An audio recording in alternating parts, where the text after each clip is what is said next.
1절입니다. 형제들아 내가 너희에게 전한 복음을 너희에게 알게 하노니 이는 너희가 받은 것이요 또 그 가운데 선 것이라.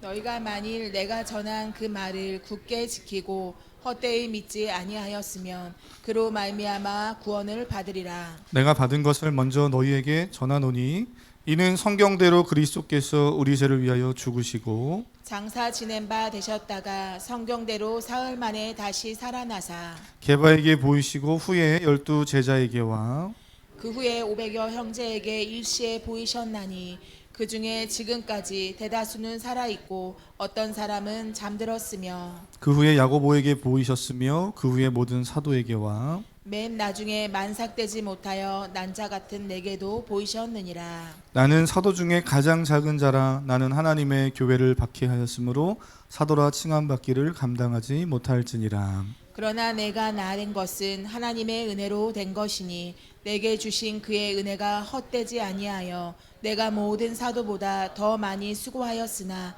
내가 한 것이 아니요 오직 나와 함께 하신 하나님의 은혜로라. 함께 읽습니다. 그러므로 나나 그들이나 이같이 전파하매 너희도 이같이 믿었느니라. 아멘. 우리 잘 아시겠지만 저희 교회는 성찬을 매주 할 수도 있고 한 달에 한 번 할 수도 있고 전혀 문제되지 않지만 저희 교회는 1년에 4번, 상반기 2번, 하반기 2번 해서 신년주일, 부활주일, 상반기에, 하반기에 맥추감사주일, 추수감사주일 이렇게 1년에 상하반기 2번씩 4번을 성찬 예식을 진행하지요. 오늘은 성찬 예식이 또 있었기 때문에 시간이 벌써 많이 갔어요. 주어진 시간 동안 어떤 말씀을 나눌까? 제가 고린도전서를 계속 보면서 1장, 2장, 3장, 4장 이렇게 띄엄띄엄 한 장씩 넘어오면서 교회를 말하다 이런 제목으로 함께 성도님들과 말씀을 쭉 나눠왔습니다. 오늘은 갑자기 15장으로 확 넘어왔는데요. 하나님의 은혜에 대한 이야기를 좀 함께 나누려고 합니다. 고린도전서는 1장과 2장에서 복음을 설명한 이후에 대부분의 많은 부분을 고린도 교회 안에 일어난 그 문제를 이야기하고 그것을 어떻게 해결해 가야 하는가에 대한 내용을 다루는데 다 할애합니다. 교회 안에서의 갈등과 분열, 성적인 문제, 성도임에도 불구하고 성도 간의 소송과 분쟁이 있고 그것을 세상 밖으로 가져가서 또 교회를 혼란하게 하는 일들, 우상에게 바쳐진 음식을 어떻게 다루어야 하는지부터 예배와 성만찬이면 가장 어떻게 보면 은혜롭고 경건한 시간이어야 되는데 그 안에서 일어나는 차별과 갈등의 문제들, 은사와 부활에 대한 무분별함과 오해들, 무지함들 이런 것들에 대한 다양한 주제들이 대부분의 고린도전서에 기록되어져 있는 내용들입니다. 그 중에서 오늘 15장은 부활에 대한 이야기를 하고 있는 장입니다. 제가 15장을 우리 성도님들과 지난 6월달 묵상하면서 바울의 이 고백, 특별히 오늘 11절까지 읽었는데 10절의 한 절이 눈에 들어오면서 이 감사절에 이 은혜를 좀 나누면 좋겠다 하는 마음이 있었어요. 10절을 다시 한 번만 읽어보겠습니다. 10절입니다. 15장 10절 시작.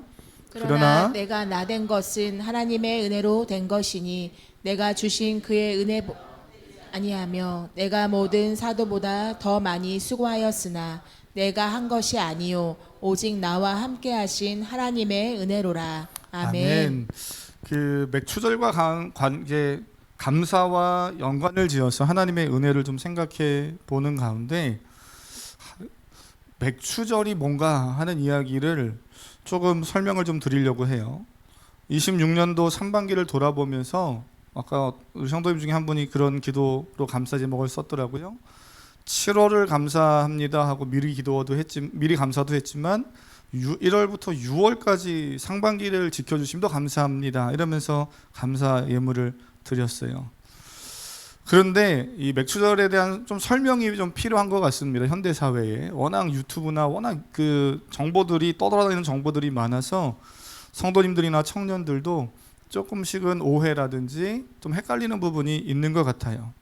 예를 들면 현대 사회를 살아가는 그리스도인들이 농경 사회도 아니고 맥추절이잖아요. 맥이 무슨 맥이에요?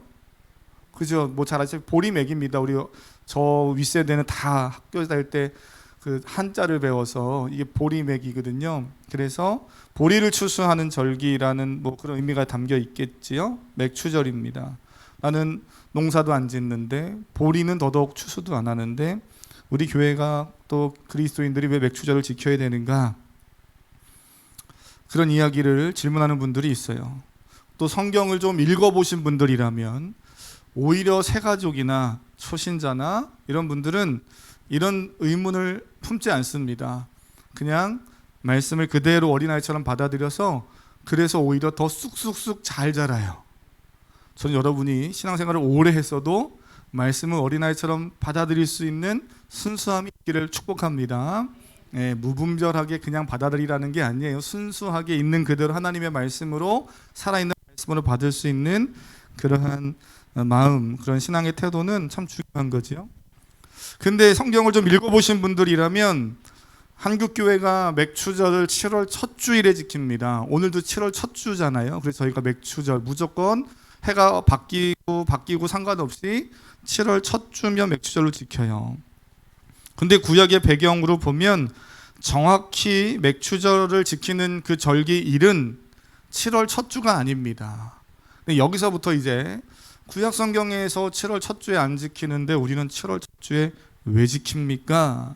이렇게 성경을 좀 읽어보신 분들은 질문하기도 하고, 그래서 성경을 비판하려고 하는 사람들은 맥추 그거 안 지켜도 된다 이렇게 이야기하는데 성경을 좀 더 봐야 돼요. 신명기 16장 9절과 10절을 한번 같이 읽어볼까요? 신명기 구약성경 16장 9절과 10절입니다. 오늘 말씀을 잘 따라오셔야 돼요. 말씀을 듣다 보면 오히려 엉뚱한 데로 가실 수 있습니다. 잘 집중해서 잘 들어보세요. 단순한 이야기입니다. 복잡한 이야기는 아니고요. 신명기 16장 9절에서 10절 같이 한번 읽어보겠습니다. 신명기 16장 9절에서 10절 찾으셨나요? 함께 했습니다. 시작. 일곱 줄을 셀지니 곡식에 낫을 때는 첫날부터 일곱 줄을 세어 내 하나님 여호와 앞에 칠칠절을 지키되 내 하나님 여호와께서 내게 복을 주신 대로 내 힘을 헤아려 자원하는 예물을 드리고. 아멘. 아멘. 거기에 맥추절이란 단어가 나오지 않아요. 대신 뭘 지키라고 그럽니까? 칠칠절을 지키라고 합니다. 맥추절의 별칭과 같이 똑같은 건데 다르게 불리는 표현이 칠칠절입니다. 칠칠절이 뭔지를 설명해 놨어요. 7줄을 셀지니 7줄을 세라는 거예요. 곡식의 낫을 대는 첫날부터 7줄을 7줄을 세라. 그래서 한 주가 7일이잖아요. 7일을 7번 세고 7번 지난 다음 날에 지키는 절기가 칠칠절입니다. 그러면 우리 성도님들 다 하나님이 지혜를 주셨으니까요. 한 주가 7일이에요. 7주면 77에 며칠이에요? 네, 49입니다. 77에 49. 그 다음 날이 며칠째 되는 날이에요? 그렇죠. 50일째 되는 날이지요. 그래서 50일째 되는 날이라고 해서 우리가 잘 아는 또 하나의 표현이 있습니다. 뭘까요? 오순절이죠. 그죠? 오순절이라는 절기가 또 연결이 되는 그 날이에요. 신약으로 넘겨와 따져보면 부활절을 지나고 7주를 지낸, 그죠? 부활절 이후에 7주를 지내고 똑같이요. 그 다음 날이 되는 50일째 되는 날, 이 날을 우리는 신약의 절기 중에 성령 강림 주일이라고 지킵니다. 성령 강림 주일이 크게 우리 교회가 강조가 잘 안 돼서 성도님들이 기억을 못 하실지도 있는데요. 26년도 달력을 집에 가셔서 교회력이 나와 있는 달력이 있으시다면 부활절은 언제였습니까? 혹시 기억나십니까? 네, 이번 올해가 4월 5일인가? 그때가 부활절이었어요. 그때부터 7주를 이렇게 계산해 7주를 지나고 난 그 다음 날 50일째 되는 성령 강림 주일은 5월 24일이었습니다. 지금 잘 따라오고 계시는 거 맞나요? 네, 부활절이 7주 지나고 77절을 지키라 했던 그 계산을 해보면 우리 지금 신약의 시대로는 부활절 이후에 49 지나고 다음 날이 50일인 성령 강림 주일 그 5월 24일이었어요. 올해는. 내년에는 좀 달라지겠죠. 왜냐하면 부활절이 매해마다 똑같은 날짜가 아니에요. 날짜가 조금씩 바뀝니다. 부활절이.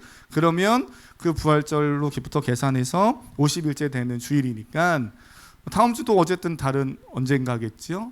한 가지 분명한 건 7월 첫 주는 아니라는 거예요. 목사님 뭐가 이렇게 복잡해요? 그러면 7월 첫 주에 맥주절을 지키는 것이 어떻다는 겁니까? 지키라는 겁니까? 말라는 겁니까? 이거는 뭐가 이렇게 복잡합니까? 그래서 제가 잘 따라오라고 말씀드린 거예요. 한 가지 더 말씀드릴게요. 놀라지 말고 잘 들으세요. 처음에 맥추절이라고 그랬죠? 무슨 맥이라고요? 그죠? 보리를 수수하는, 보리를 첫 수수하면서 드리는 절기입니다. 근데 우리가 지금 7월 첫 주에 지키는 맥추절, 오늘 우리가 신명기에서 읽었던 77절이라고 말하는 그 77절은 정확히는 보리를 추수하고서 드리는 게 아니고요, 밀의 첫 수확을 들여서 빵을 만들어서 드리는 절기입니다. 무슨 추수라고요? 밀추수. 밀가루 좋아하시죠? 아니신가요? 저도 좀 밀추수. 자, 어쨌든 농담을 해도 안 먹히는 거 보니 좀 잘 따라오고 계시는 거 맞나요? 네. 보리추수도 아닌데, 그러면 밀추수면 이게 맥추절이라는 게 단어적으로도 지금 혼란함이 있어서 성도님들이 때로는 그런 신경 안 쓰고 그냥 나는 맥추절이니까 감사할래 이러면서 감사하시면 그거 문제 없어요. 괜찮습니다. 좋은 신앙입니다. 그런데 성경을 정말 열심히 또 이렇게 막 연구하고 분석하고 보다 보면 이거는 좀 뭔가 안 맞는 것 같은데, 맥추절이 아니고 밀을 추수하니까 뭐라 그래야 돼요? 밀추절이라고 그래야 되나요? 하여튼 뭐 그래야 되는 거 아닌가? 단어부터 헷갈리기 시작해요. 날짜도 아까 말했지만 77절을 계산하면 성령 강림, 우리로 말하면 지금 성령 강림 주일쯤 되는 날을 지켜야 되고, 그날이면은 보통 5월이에요. 도대체 그러면 왜 7월 첫 주에 맥추절을 교회에서 지키려고 하는가? 여기서 우리가 생각해야 될 것은요, 성경을 보면서 질문하는 건 잘못된 것이 아니라는 거예요. 제가 늘 우리 성도님들에게, 특별히 청년들이나 학생들에게 말씀드리지만, 성경을 보면서 말씀 앞에서 질문하고 하나님을 알아가고 성장하는 것은 기쁘고 가치 있는 일인 줄 믿습니다. 여러분 말씀 보면서 궁금한 것이 있으면 셀리더에게 또는 공동체에서 이렇게 나눔을 하는 가운데 그런 것들을 이야기하고 나누는 건 부끄러운 일이 아니에요. 그걸 통해서 성장하고 또 말씀을 더 깊이 알아갈 수 있는 좋은 기회가 됩니다. 존 스토트 목사님이 말했어요. 우리는 하나님이 주신 이성으로 성경을 읽어낼 수 있어야 된다. 믿음으로 읽어야 되는 거 맞아요. 그런데 믿음으로 읽으면서 또 하나 놓치지 말아야 될 건, 하나님이 우리에게 다 지혜를 주시고 이성을 주셔서 그것을 가지고 성경을 읽다 보면 궁금한 것도 생기고, 하나님이 왜 이런 말씀을 하셨을까? 하나님의 마음은 뭘까? 이것도 다 우리가 이성을 가지고 질문하면서 하나님과 대화하고 소통하는 방법 중 하나잖아요. 묵상하는 거 다 그런 거잖아요. 그러니 필요한 거고 하셔야 됩니다. 그 사랑하는 성도님, 중요한 건 그것을 하는 데 있어서 비난하거나 성경을 공격하려고 하는 것이 아니라 의심이 아닌 성경 앞에서 겸손히 하나님 앞에 물으며 질문하는 것은 꼭 필요한 일이다. 기억하시면 좋겠어요. 그러니 여러분 어떻습니까? 요즘 성경을 건강하게 잘 질문하면서 보고 계십니까? 아니면 따지고 비판하고, 여기는 이제 그런 분들은 물론 우리 성도님들은 안 계시긴 하지만 그렇게 보고 있는가? 요즘 나는 말씀을 어떻게 보고 있는가? 한번 좀 돌아보시면 좋겠어요. 우리 옆 사람에게 한번 이렇게 좀 축복할까요? 말씀을 믿음으로 질문하면서 봅시다. 시작. 말씀을 믿음으로. 그렇습니다. 언제부턴가 저희 지금 아마 수신이 이게 무선 마이크라 떨어졌다 붙었다 해서 소리가 자꾸 떨어졌다 붙었다는 것 같은데, 좀 이해를 해주고 양해해 주시길 바랍니다. 못 느끼고 계시나요? 네, 할렐루야. 맥추절을 좀 마무리를 한다면, 앞에서 계속 아니 그 복잡한 이야기 설교 시간에 굳이 안 해도 되는데 우리 그냥 모르고 지났었는데 왜 괜히 건드려서 그거 혼란하고 복잡하게 합니까? 그렇게 얘기하실 수도 있겠지만 제가 혼란하게 하려고 말씀드린 게 아니에요. 여러 가지 그런 여러 가지 복잡한 부분들이 있을 수 있습니다만 한국 교회, 한국 역사 가운데 기독교가 들어오면서 7월에 맥추절을 지키게 된 배경을 보면 그 의미가 상당히 중요하고요. 성경과 전혀 무관하지 않습니다. 초기 선교사님들이 한국 사회에 들어와서 복음을 전할 때는 벼와 보리를 번갈아 심는 이모작이 가능했던, 이모작을 했던 농경 사회였다고 그래요. 저도 그 시대는 안 살았으니까요. 우리 권사님 세대쯤은 잘 아시겠죠. 보릿고개, 우리 주일학교 중학생, 초등학생 친구들 들어봤나요? 보릿고개? 책에서나 교과서에서 봤나요? 이렇게 세대 차이가 나는 거예요, 권사님. 그렇잖아요. 우리 보릿고개 잘 알잖아요. 보릿고개라는 말 너무 많이 익숙하게 어렸을 때 많이 들었습니다. 물론 저는 그 시대는 살진 않았지만요. 저도 아직 그 정도까지는 아니에요. 우리 보릿고개를 사신 분들도 계시죠? 가을에 걷어들인 쌀이 떨어지는 시기가 되면 4월, 5월쯤에는 먹을 것이 없어지고 6월에 보리 추수를 아마 했었던 것 같아요. 그 보리 추수가 시작되면서 조금 이제 다시 먹을 것이 생기지만 그 4, 5월은 너무나 배고프고 굶주림의 시간으로 보릿고개라는 말이 있었습니다. 그 시기를 첫 보리를 수확할 때 감사하는 마음으로 선교사님들이 한국 사회에 와서 보니까 이 보리 추수하는 이날 하나님 앞에 감사하는 절기로 맥추절을 지키면 좋겠다 하는, 맥추절도 밀의 첫 열매지만 조금 더 이야기하면 그 보리의 첫 열매를 추수하는 건 그 바로 앞에 절기인 초실절이라고 절기가 또 있어요. 그럼 어쨌든 중요한 건 둘 다 첫 열매를 하나님께 드리는 감사의 마음을 가지고 절기에 참여하는 겁니다. 그런 마음을 가지고, 그런 성경적 배경을 가지고 이 참 어려운 한국 사회가 어려운 시기를 지나서 6월에 첫 보리를 베는 그때 보리를 베니까 맥추절이라고 그들이 이야기했던 거예요. 그래서 그 맥추절을 지키면 좋겠다 이렇게 이야기를 하고, 지금까지 한국 교회가 상반기를 보내면 감사하는 마음으로 지난 상반기의 은혜를 하나님께 고백하며 맥추절을 지켜온 거예요. 그러니 굳이 이게 왜 그러냐 저러냐 따지면서 안 지킬 필요 없지요. 그 의미가 귀하잖아요. 그냥 성경적 배경을 가지고 날짜는 좀 차이가 있지만 그런 한국 사회에 토착화되면서 절기를 지켜오기 시작한 겁니다. 무엇보다 하나님이 이스라엘 백성들에게 맥추절을 지키라고 한 의미가 있어요. 구약 성경에 제가 마지막에 이야기하겠지만 맥추절을 지키라고 하는 의미가 있습니다. 그리고 신약 성경으로 넘어와서, 신약 시대로 넘어와서 맥추절이 가지는 귀한 의미 중에 하나는 교회 설립이 있습니다. 성령 강림과 더불어서 교회 설립. 이 이야기는 제가 오늘 다 할 수 없지만 어쨌든 이스라엘 백성들에게 맥추절기를 지키라고 하는 의미, 그리고 성령 강림, 오순절 성령 강림을 통해서 교회가 태동하고 교회가 계속해서 복음으로 확장되어져 가는 그러한 일들, 이러한 여러 가지 의미들을 생각할 때 맥추절은 기독교 역사에서 또한 교회의 존재에 있어서 상당히 중요한 절기입니다. 일단 제가 여기까지 말씀을 좀 드릴게요. 사랑하는 성도님, 맥추절기를 감사함으로 잘 지켜가는 우리 사랑하는 성도님 될 수 있기를 축복합니다. 저는 그러면 설교를 준비하면서 이런 생각을 해봤어요. 목사로서 도대체 그냥 말씀을 이렇게 똑같은 말씀을 읽고 똑같이 예배를 드리는데 어떤 성도는 그 말씀 앞에서 또는 구약의 어떤 절기가 됐든 여러 가지 구약의 말씀이 됐든 내용들을 가지고 왜 이렇게 불평하고 불만을 삼는 그런 사람들이 생기는가. 물론 우리 교회는 없어서 제가 너무 다행이지만 그런 분들이 이 시대에 점점 많이 일어나고 있다는 것을 보게 돼요. 말씀을 읽다 보면 이렇게 꼬투리를 잡으려고 하는 분들이 있어요. 왜 그럴까? 저는 고린도전서 15장에 우리가 아까 10절 읽었잖아요. 그 말씀을 묵상하다가 힌트를 하나 발견해요. 그렇지. 바울이 고백했듯이 하나님의 은혜를 상실하면 우리는 감사를 잃어버리게 되지. 하나님의 은혜를 상실하게 되면 우리는 하나님 앞에 감사와 기쁨으로 예배할 수도 없고 그런 삶을 살아갈 수도 없게 됩니다. 여러분의 삶 안에 하나님의 은혜가 늘 풍성하게 경험되기를 축복합니다. 아까 예배 인도 처음 시작하면서 앞에 인도하는 인도자가 그런 멘트를, 그런 이야기를 나눴더라고요.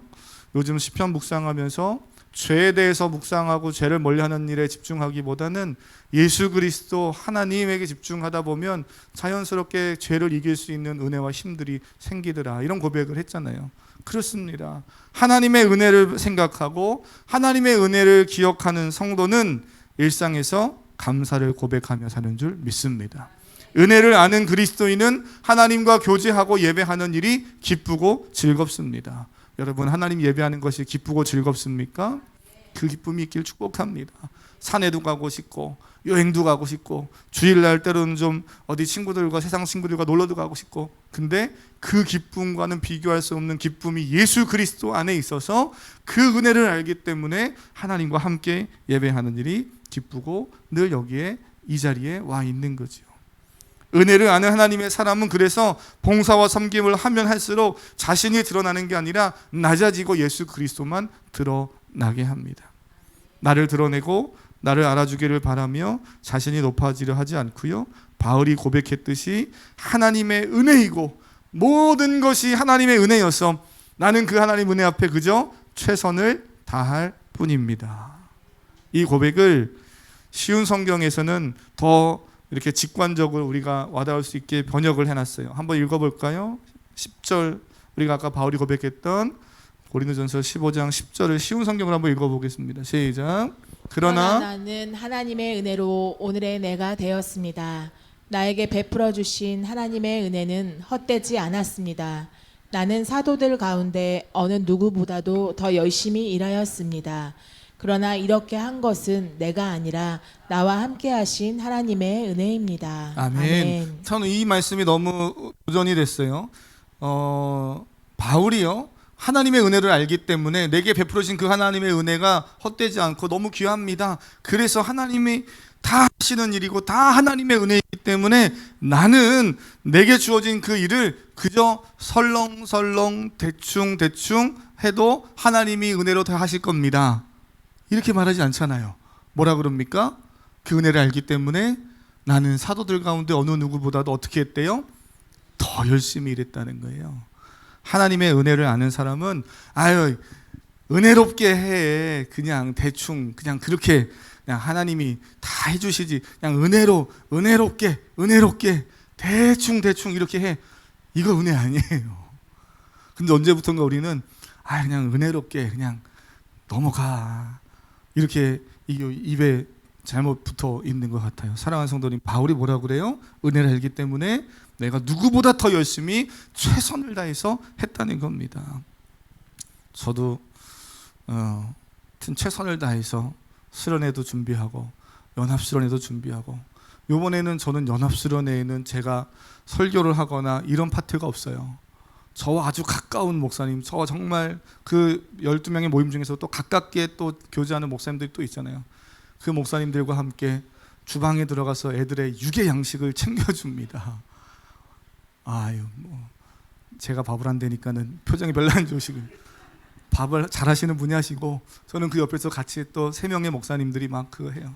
물론 뭐 다른 공동체 훈련도 하고 여러 가지 뭐 세미나 하는 것도 있긴 하지만, 어쨌든 나는 내가 메인 스피커가 아니고 내가 찬양 인도자가 아니니까 난 대충 할래. 우리 교회는 뭐 그렇게 내가 뭐 하는 일이 역할이 많지 않으니까 뭐 헌금도 조금만 보낼래. 이상하잖아요. 그럴 수 없는 거예요. 내 역할이 무엇이든지, 아이들을 안내하는 역할이든지 설교를 하는 역할이든지 설거지를 하는 거든지 찬양 인도를 하는 거든지 내게 주어진 그 일이 너무 귀한 것이기 때문에 누구보다 최선을 다해서 내가 그 일을 합니다. 그러면서 하는 거예요. 저만 그런 게 아니라 목사님들이 다 그런 마음으로 지금 연합수련회를 준비하고, 또 저희 교회 수련회를 준비하는 성도님들도 또 그렇게 준비하고 늘 지금까지 그렇게 해오신 줄 압니다. 제가 BDTS 가는 것도 팀원들은 다 목사님 일정이 그러신데 뭐 굳이 그렇게 오시려고 하여 안 와도 되지요. 다 안 와도 된다 그래요. 그래서 저도 안 가려고 합니다. 그리고 안 가려면 안 갈 수 있어요. 명분이 좋잖아요. 일정도 겹쳤고 마지막 그 3일 하려고 여러 가지 규정들이 있는데 규정들도 다 깨가면서 또 굳이 뭐 그렇게 가야 되는가. 저에겐 엄청난 스트레스고 부담이거든요. 그런데 그 일을 그래도 하나님, 내가 처음 시작할 때 하나님이 할 수 있을 만큼 허락하시는 만큼은 내가 최선을 다해서 하길 원합니다. 그래서 어제도 제가 거기 가서 원래는 좀 일찍 와야 되는데 올 수 있는 상황이 아니어가지고 10시에 교회 와서 어제도 새벽 2시에 들어갔어요. 제가 지금 이 BDTS를 하는 동안은 맨날 새벽 2시에 여기서 들어가요. 근데 재밌어요. 사랑하는 성도님, 주의 일을 하는 데 있어서 즐겁고, 사랑하는 성도님들이 주일날 예배하는 거 생각하면서 이걸 요만큼만 하고 가자, 아니야 그래도 좀 더 준비해보자, 좀 더 준비해보자 하는 그런 마음이, 그 즐거움이 있다 보니까 그렇게 하는 거죠. 저를 자랑하는 게 아니라 여러분이 다 그렇게 지금 수련회를 준비해 오셨고, 그래서 작년까지 수련회가 너무 은혜로웠잖아요. 저는 오늘도 이번 수련회도 기대합니다. 할렐루야. 하나님의 일하심을 기대하는 거예요. 모든 것이 하나님의 은혜이니 적당히 합니다가 아니라 최선을 다합니다. 사랑하는 성도님, 오늘 이 마음으로 살아갈 수 있기를 바랍니다. 옆 사람에게 한번 축복할까요? 모든 것이 하나님의 은혜이니 나는 최선을 다합니다. 시작. 모든 것이. 아멘. 그런데 바울이 그렇게 얘기하면서 복음을 이야기하고 있는 걸 놓치지 말아야 돼요. 우리가 은혜를 기억하고 다 은혜 받은 자인데도 불구하고 왜 은혜를 잊어버리고 사는가 생각해 보면 내 안에 복음이 명확하지 않기 때문에 그렇습니다. 바울은 15장에서 부활을 주제로 다루고 있어서 12장은 고린도전서의 은사장이라고 이야기하는 별칭이 붙어 있어요. 12장, 13장, 14장 은사장, 가운데 14장은 사랑장, 15장은 부활장, 이렇게 주제가 명확하게 드러나는 그러한 말씀입니다. 그런데 부활장이라고 이야기하고 있지만 15장의 핵심은 복음이에요. 그 복음의 핵심을 이야기하는 겁니다. 복음의 핵심이 뭐예요? 예수님의 죽으심과 부활이라는 겁니다. 우리가 여러 가지를 다 이야기하고 아무리 좋고 좋은 이야기, 화려한 이야기 다 해도 결국 예수님이 날 위해 오셔서 죽으시고 부활하신 이 사건이 없으면 우리는 하나님의 자녀로서 하나님 앞에 나아갈 은혜를 입을 수 없죠. 복음의 핵심 중심에는 예수님의 죽으심과 부활이 있어요. 바울은 그 이야기를 합니다. 그러면서 은혜를 이야기하는 거예요. 그 복음을 알았고 그 은혜 때문에 나는 복음 전하는 일에 목숨을 걸었고 그 일에 내 인생 전부를 헌신하면서 선교했다. 하지만 그렇다고 나는 나를 자랑하는 것이 아니라 자랑할 필요도 없고 자랑할 수도 없는 것은 다 하나님의 은혜이기 때문입니다. 그래서 바울이 11절에서 이렇게 말하죠. 그러므로 나나 그들이나, 같이 복음을 전하는 동역자들 이야기하는 거겠지요. 나나 그들이나 이같이 전파함에 너희도 이같이 믿었느니라. 우리 모두가 다 복음을 전하였고 너희도 그 복음을 믿었고 그 복음 안에서 하나님의 은혜로 삶을 지금 살아가고 있다고 도전하는 거예요. 그 복음의 핵심이 오늘 우리가 읽었던 1절부터 10절에 나오는 내용 중에서 특별히 더 축약하면 3절, 4절, 5절 그 말씀들 안에 있지요. 예수님의 죽으심과 부활에 대해서 바울이 이야기하면서 이렇게 이야기합니다. 3절, 4절 한번 읽어볼까요? 3절, 4절 시작. 내가 받은 것을 먼저 너희에게 전하였노니 이는 성경대로 그리스도께서 우리 죄를 위하여 죽으시고 장사 지낸 바 되셨다가 성경대로 사흘 만에 다시 살아나사. 아멘. 아멘. 그 복음의 핵심에 예수님의 죽으심과 부활하심이 있다는 거예요. 근데 이거는 그 다음에 이어지는 내용이 뭡니까? 게바에게 보이셨고 12제자에게 보이셨고 500명에게 보이셨고 그 이후에 보인 그 사람들이 여전히 살아있는 사람도 있고 나 같은 자, 죄인이요 괴수인 나 같은 자, 만삭되지 못한 자를 위해서도 예수님이 나에게 보여주시고 내가 예수님을 만났다, 이런 고백을 합니다. 다시 말해서 이 복음은 실제라는 거죠. 예수님은 신화나 기독교인들만의 머릿속에 있는 사상이 아니라는 거예요. 과거 성경이 약속했고 수많은 선지자들이 예언한 대로 인류 역사 가운데 일어난 사실이고 수많은 목격자가 있었고 역사 그 자체고 그 일부이다라고 이야기합니다. 우리도 바울처럼 그 귀한 은혜를 받았어요. 그리고 그 은혜 안에서 오늘도 감사하며 예배하고 있습니다. 아멘. 그러면 감사합니다. 이러고 끝내면 되는가? 그러면 우리가 요 말씀을 좀 한번 읽어보고 묵상해 봐야 돼요. 함께 읽고 마치겠습니다. 신명기 16장. 구약에서 하나님이 77절을 지키라고 이야기하면서 어떻게 지키라고 말씀했는가, 그리고 오늘 우리도 그 말씀을 좀 기억하면서 이 감사절을 어떻게 지켜가야 할 것인가, 여러 가지를 이야기할 수 있는데 이 한 구절만 좀 함께 읽고 마치겠습니다. 10절, 16장 10절입니다. 신명기 16장 10절 함께 읽겠습니다. 시작. 내 하나님 여호와 앞에 77절을 지키되 내 하나님 여호와께서 내게 복을 주신 대로 내 힘을 헤아려 자원하는 예물을 드리고. 아멘. 너와 내 자손과 노비와 내 내 성중에 성중에 있는 있는 레위인과 및 객과 고아와 가부가 함께 내 하나님 여호와께서 자기의 이름을 두시려고 택하신 곳에서 내 하나님 여호와 앞에서 즐거워할지니라. 아멘. 아멘. 10절과 11절의 말씀을 기억하시면서요, 밑줄을 좀 그어 두신다면 모든 것이 하나님의 은혜임을 기억하고 모든 것이 하나님으로부터 온 것을 기억하면서 감사절을 지키는 우리 성도님 될 수 있길 축복합니다. 그러면서 어떻게 하라고 그래요? 하나님께 받은 은혜를 감사함으로 예물을 드리되 자원하여 드리라고 합니다. 예물이라고 말하지만 여러분이 시간을 드리는 것, 예배 자리에 나오는 것, 봉사하는 것, 어떤 양육에 참여하는 것, 그 어떤 것이 됐든지 하나님 앞에 예배하고 교제하는 그 모든 일이 억지나 의무감이 아닌 감사와 기쁨으로 하는 삶이 되기를 축복합니다. 더 중요한 건 세 번째 뭐라고 그러냐면 사회적 약자를 돌아보고 그들과 함께 기뻐하라는 거예요. 네 번째는 하나님을 즐거워하라는 겁니다. 3번과 4번이 같이 가야 돼요. 물론 첫 번째는 하나님을 기뻐하는 일이겠죠. 하나님께 감사하는 겁니다. 그리스도인이 하나님을 예배하는 것 중요하고 첫 번째고 우선돼야 되는 일 맞아요. 그래서 나는 하나님과 기쁩니다, 하나님과 행복합니다 라고 끝내고 하나님과 나의 관계만 계속 생각하면 그 사람은 건강한 크리스찬이 아닙니다. 건강한 크리스찬은 그 하나님을 즐거워할 줄 알고 그 은혜를, 즐거움을 가지고 사회적 약자를 돌아보고 이웃을 돌아볼 줄 아는 그러한 사람이어야 돼요. 저는 우리 주일학교 아이들이 그런 꿈을 꾸고 그런 목적과 비전을 가지고 공부하고 그런 사람들로 성장해 가기를 축복합니다. 우리 사랑하는 청년들, 작년의 모든 성도님들, 하나님을 기뻐하시고 받은 은혜 기억하며 감사로 한 주간 승리하시기를 주님의 이름으로 축복합니다.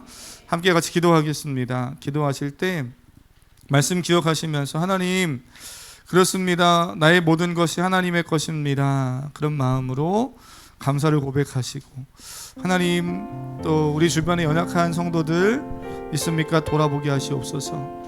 그리고 우리 주변에 사회적 약자들이 또 내 주변에 하나님이 붙여주신 연약한 또 이웃들이 있다면 누군지 하나님 앞에 기도하며 하나님을 즐거워합니다. 그들과 함께 즐거움을 나누겠습니다.